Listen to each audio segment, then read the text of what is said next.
तो हमने critical angle और टीआईआर की बातें लास्ट वीडियो में की थी। अब टाइम आ गया है कुछ अच्छे न्यूमेरिकल्स करने का, और उन न्यूमेरिकल्स में हम वो देखेंगे कि यार अगर एक बल्ब टैंक के नीचे है तो लाइट कहां से बाहर आ रही है, एक फिश को पूरी की पूरी दुनिया कैसे दिखाई देती है। इन सब चीजों पर अपन बात करेंगे और बहुत सारे मुश्किल क्वेश्चंस को बनाएंगे आसान। तो चलिए पढ़ते हैं, बढ़ते हैं और देखते हैं कुछ अच्छे क्वेश्चंस।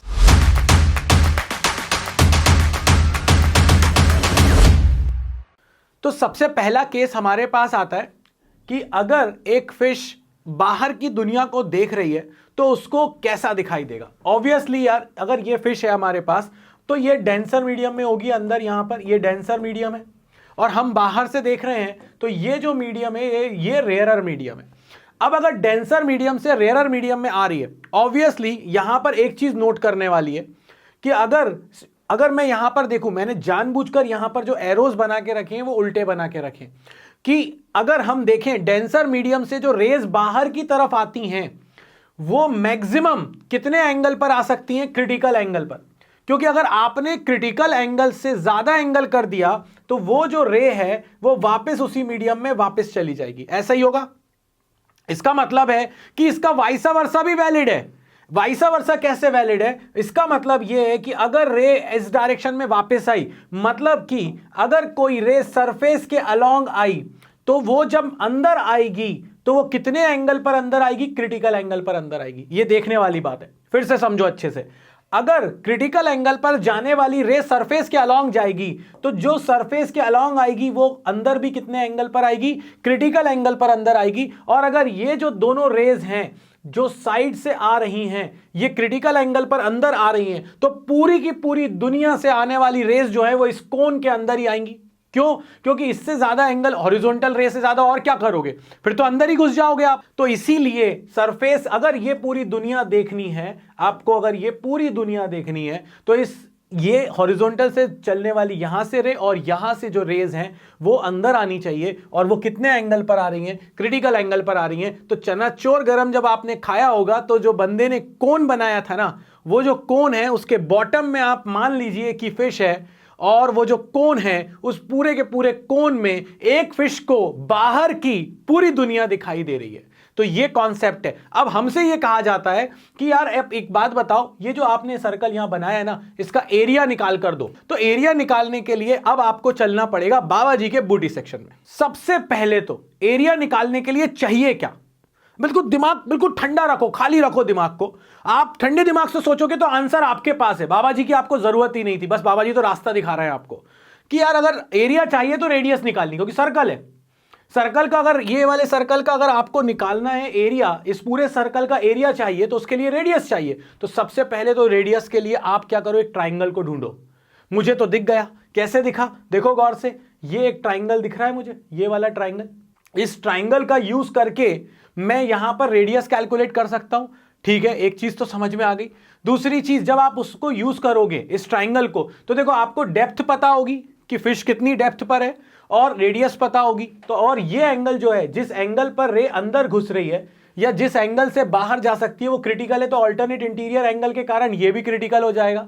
तो अगर आप देखो तो सामने परपेंडिकुलर और ये आपका बन गया बेस, परपेंडिकुलर अपॉन बेस आपको दे देगा tan theta. So tan c is equal to कुछ आएगा। फिर आप क्या करोगे, आपको tan c की वैल्यू निकालनी पड़ेगी। तो या तो पापा ऑफ रिफ्रैक्शन स्नेल्स लॉ, या फिर क्योंकि क्रिटिकल एंगल है तो हमें पता है म्यू और क्रिटिकल एंगल का रिलेशन क्या होता है, mu is equal to 1/sin c। बस इसका यूज करेंगे, फाइनली रेडियस आ जाएगी, पाई आर स्क्वायर फॉर्मूला लगा देंगे, एरिया निकल जाएगा। चलो डेरिवेशन को आगे बढ़ाते हैं। तो जैसा बाबा जी ने आपसे कहा था चलो भाई बूटी को यूज करते हैं, और बूटी को यूज करते हैं, मैंने कहा था सबसे पहले रेडियस चाहिए हमको, और रेडियस के लिए हमको एक ट्राइंगल देखना पड़ेगा। ये मैंने आपको हाईलाइट भी कर दिया, ये मुझे ट्राइंगल दिखा। ये अगर क्रिटिकल एंगल पर रे अंदर आ रही थी, देखो आप गौर से, जो सरफेस के अलोंग आएगा वो क्रिटिकल एंगल पे अंदर आएगा।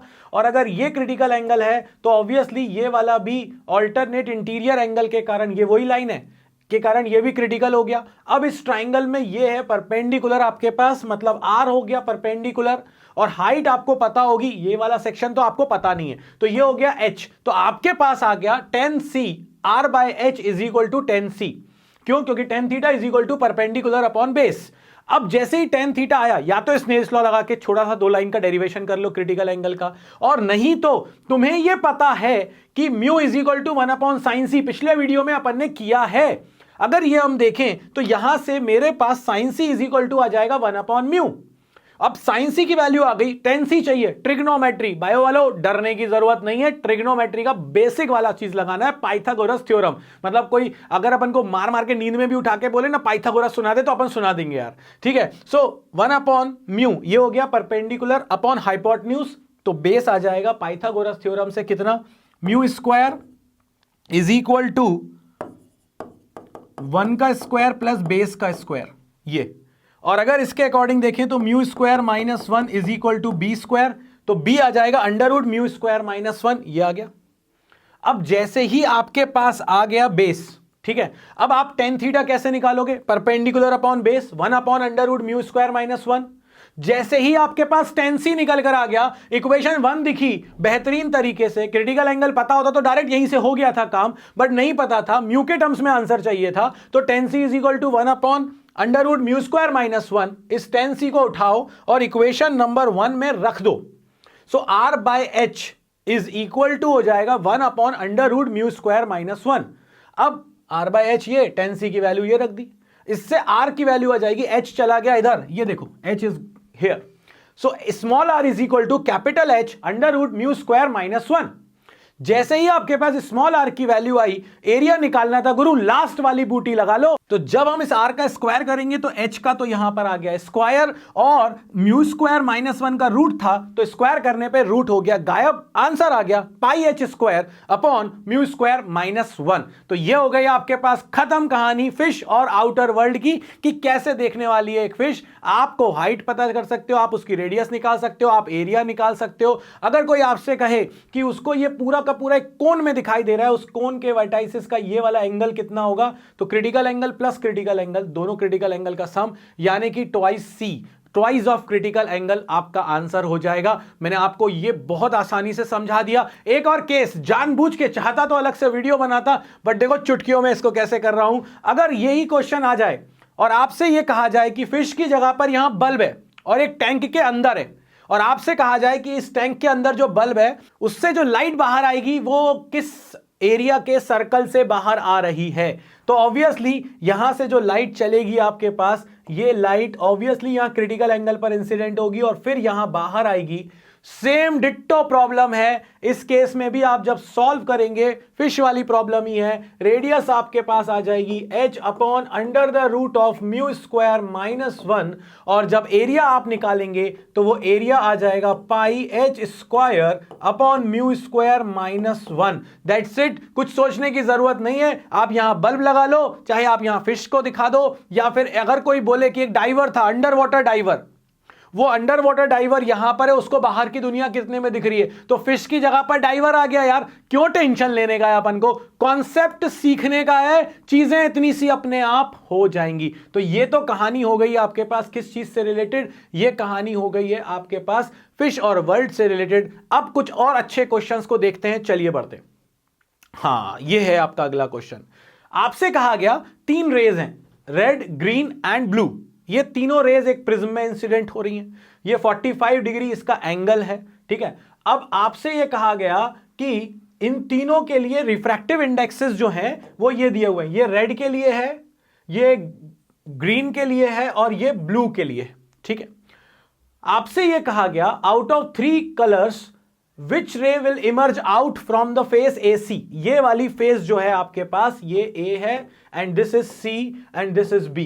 सो AC फेस से कौन सा कलर बाहर आएगा और आपको उसका ट्रेस करके रे डायग्राम बनाना है, ठीक है। इनमें से कौन सा AC आएगा, justify your answer, trace the path of the raise after passing through the face AB से पास होने के बाद आगे का पाथ आपको बनाना है, ठीक है। अब यह क्वेश्चन है, मैं इसको बहुत ही अलग तरीके से करवा रहा हूं तुमको, और बहुत शॉर्ट तरीका है। अगर समझ गए तो मजा ही आ जाएगा, और समझना तो है ही, क्यों नहीं समझना, अपन को समझ में तो आएगा ही आएगा। अगर यहां पर अपन देखें, देखो गौर से समझना, ये अगर सेक्शन को अपन देखें तो सबसे पहले इसमें मैं तुमको दे रहा हूं बूटी, और वो बूटी ये कह रही है कि फर्स्ट कैलकुलेट म्यू। यहां पर सबका एंगल ऑफ इंसिडेंस जो आएगा, ये एंगल ऑफ इंसिडेंस कितना आएगा, ये 45 है, ये हॉरिजॉन्टल रे है, ये अपने पास प्लेन है, ये एक सरफेस, और ये एंगल 45 है, तो ये एंगल भी 45 होगा कि नहीं होगा? देख लो गौर से, ये 45, यहां पर देखो गौर से, मैं समझा रहा हूं, समझना अच्छे से। ये 45 तो ये वाला भी 45, ये 45 तो ये वाला भी 45, और ये पूरा 90 डिग्री है। 90 में से 45 चला गया तो बचा कितना, ये 45, तो ये वाला एंगल आ गया 45 डिग्री। सो फाइनली आपके पास हर एक के केस में एंगल ऑफ इंसिडेंस है 45 डिग्री। यहां पर आ जाओ, तो अगर ये 45 है तो ये 45 होगा, पूरा 90 था, 90 में से 45 गया तो ये भी 45, ये भी 45, ये भी 45। अब एक काम करो, इस 45 डिग्री के करेस्पॉन्डिंग मान लो कि ये क्रिटिकल एंगल है, यही मैंने लिखा है, first calculate mu corresponding to the angle of incidence. अगर एंगल ऑफ इंसिडेंस तीनों में सेम है, और अगर मान लेते हैं ये क्रिटिकल एंगल है, तो इसके करेस्पॉन्डिंग म्यू निकाल लो। If critical angle is 45 degree, then what will be the mu? Mu will be 1 upon sin c। c की वैल्यू हो जाएगी 45, 1 by √2, √2 ऊपर चला गया, √2 की वैल्यू होती है 1.414। मतलब कि अगर 45 डिग्री क्रिटिकल एंगल होता तो उस केस में म्यू की वैल्यू होती 1.414। और हमको एक रिलेशन पता है कि म्यू बढ़ता है तो क्रिटिकल एंगल कम हो जाता है। मतलब कि अगर किसी का म्यू 1.414 से ज्यादा है तो उसका क्रिटिकल एंगल 45 डिग्री से कम होगा, और अगर किसी का म्यू 1.414 से कम है तो उसका क्रिटिकल एंगल 45 डिग्री से ज्यादा होगा। बिल्कुल सिंपल, एक लाइन में आंसर निकलवाया है, आप बुक उठाकर देख लो, एक एक पेज में इसका आंसर है। हर एक के लिए वो कैलकुलेट करते हैं, अरे दिमाग लगा लेते तो एक लाइन में आंसर आता, एक पेज में भी नहीं आता। चलो यहां देखो, सी की वैल्यू 45 मान ली, उसके करस्पॉन्डिंग म्यू निकाला। अब आप अगर म्यू की वैल्यू बढ़ेगी तो क्रिटिकल कम, म्यू की वैल्यू कम होगी तो क्रिटिकल ज्यादा। आंसर सामने आ चुका है 1.39। इससे कम है या ज्यादा है? कम है। इसका मतलब है क्रिटिकल एंगल 45 डिग्री से ज्यादा आएगा। सो यहां पर आपको रेड कलर को बाहर निकाल देना चाहिए। Red colour will come out, बाहर। क्यों बाहर आएगा? क्योंकि इसका म्यू कम है, किससे? 1.414 से। नाउ अब आप देखो 1.44 कौन सा कलर है? Green colour. ग्रीन कलर का म्यू 1.44 1.41 से ज्यादा है, तो क्रिटिकल एंगल 45 डिग्री से कम आएगा। और अगर क्रिटिकल एंगल 45 डिग्री से कम आएगा, यहां तो एंगल ऑफ इंसिडेंस 45 है गुरु, इसका मतलब है कि ये जो है ये यहां पर TIR हो जाएगा और इस सरफेस के अलोंग निकल जाएगा। अब देखो आप थर्ड वाला 1.47 ब्लू का है, 1.47 ग्रेटर है इससे, यस ग्रेटर है, तो इसका मतलब है क्रिटिकल एंगल 45 डिग्री से कम आएगा। अगर 45 डिग्री से कम आएगा सो इट मींस दैट इसका भी TIR हो जाएगा। सो सिर्फ एक कलर बाहर आया रेड, बाकी दोनों के दोनों का TIR हो चुका है। सो फाइनली आपको एक बूटी दी मैंने इस टाइप के क्वेश्चंस को करने की, जो भी आपका एंगल ऑफ इंसिडेंस है उसके करस्पॉन्डिंग म्यू निकालो। अगर आपका म्यू जो दिया हुआ है वो इससे ज्यादा है तो क्रिटिकल एंगल कम, अगर उससे कम है तो क्रिटिकल एंगल ज्यादा। बस उसके करस्पॉन्डिंग आपने अपना कंक्लूजन निकाल दिया। मजा आ गया होगा तो मुझे कमेंट सेक्शन में जरूर मेंशन कर देना। तो अब आ जाता है हमारे पास नेक्स्ट क्वेश्चन, और वो कह रहा है इन द फॉलोइंग रे diagram calculate the speed of light in the liquid of unknown refractive index. ये एक लिक्विड है, इसमें हमें नहीं पता इसका रिफ्रैक्टिव इंडेक्स क्या है, मगर हमें इसके अंदर स्पीड ऑफ लाइट निकाल कर लानी है। कुछ कुछ डायमेंशंस दे दिए हैं मुझको, जैसे कि ये वाला सेक्शन अगर मैं आपसे कहूं तो ये वाले सेक्शन में मुझे वैल्यू दे रखी है 40 सेंटीमीटर, और ये मुझे दे रखा है 30 सेंटीमीटर, और बाकी कुछ नहीं बताया। ऑब्वियसली ये एंगल क्रिटिकल एंगल होना चाहिए, इसीलिए क्रिटिकल होना चाहिए क्योंकि रे जो है वो सरफेस के अलोंग जा रही है। ठीक है, इतनी इंफॉर्मेशन थी मुझे एक ही चीज याद आती है, अगर मुझे कैलकुलेट करनी है स्पीड तो रिफ्रैक्टिव इंडेक्स और स्पीड के बीच में रिलेशन बताया था मैंने। क्या बताया था? कि a म्यू m यानी कि speed in air upon speed in medium, बस यही था हमारे पास। मगर म्यू तो पता ही नहीं है मीडियम का, उसके लिए उसने हमें इंफॉर्मेशन दे दी कि भाई ये क्रिटिकल एंगल है। क्या तुम क्रिटिकल एंगल को 1/sin c लिख सकते हो? और c की वैल्यू निकालने के लिए उसने तुम्हें कुछ कुछ डायमेंशंस दे दिए हैं, इसका अगर तुम यूज करोगे तो sin c की वैल्यू निकल आएगी। भैया इस बार फिर से तुम लोगों को मुझे पीछे करना है, शुरू हो जाओ, मैं तो फास्ट फॉरवर्ड करवाऊंगा, तुम्हें मुझसे तेज करना है, तो देखते हैं किसका आंसर पहले आता है। आई होप तुम लोगों ने मुझसे पहले आंसर निकाला है। मैंने कहा क्या था, मैंने कहा था रिफ्रैक्टिव इंडेक्स का वेलोसिटी के साथ या स्पीड के साथ रिलेशन होता है, म्यू एम है, तो speed in air upon speed in medium, और refractive index of denser with respect to air 1 upon sine C. यहां पर साइन सी के लिए ये मेरे पास ट्राइंगल था, 30 दे रखा था, 40 दे रखा था, पाइथागोरस थ्योरम से ये 50 आ जाएगा। ऑब्वियसली 3 4 5 का ट्राइंगल बचपन से करते आ रहा है, बायो वालों को भी इसमें कोई दिक्कत नहीं है।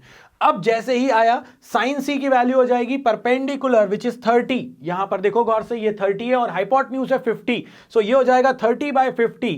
साइन सी इज 3/5, साइन आ गया 3/5, यहां रख दो 3/5, 5 ऊपर चला गया, 3 नीचे है, सो ये आ गया 5/3।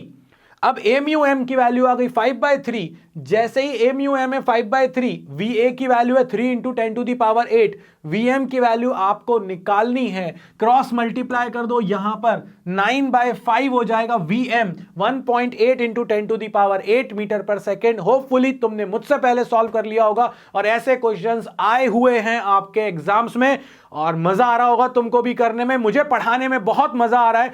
अगर तुम्हारी कोई और डिमांड हो और तुम्हें लग रहा हो कि बाबा जी अपन यहां पर ये और कर सकते हैं, यहां पर ये और कर सकते हैं, तो इस बार बाबा जी फुल मूड में है, फुल स्विंग में है तुम्हारी सारी डिमांड्स को पूरा करने के लिए। मिलते हैं नेक्स्ट वीडियो में। लाइक शेयर सपोर्ट करते रहना, और जिस तरह से तुम लोग अभी व्यूज दे रहे हो वीडियोस पर देते रहना, क्योंकि तुम्हारे व्यूज ही हमारा मोटिवेशन है, तुम्हारा सपोर्ट ही हमारा मोटिवेशन है, और हम तुम्हारे मोटिवेशन है। तो मिलते हैं नेक्स्ट वीडियो में, तब तक के लिए बाबा जी की तरफ से जय हो।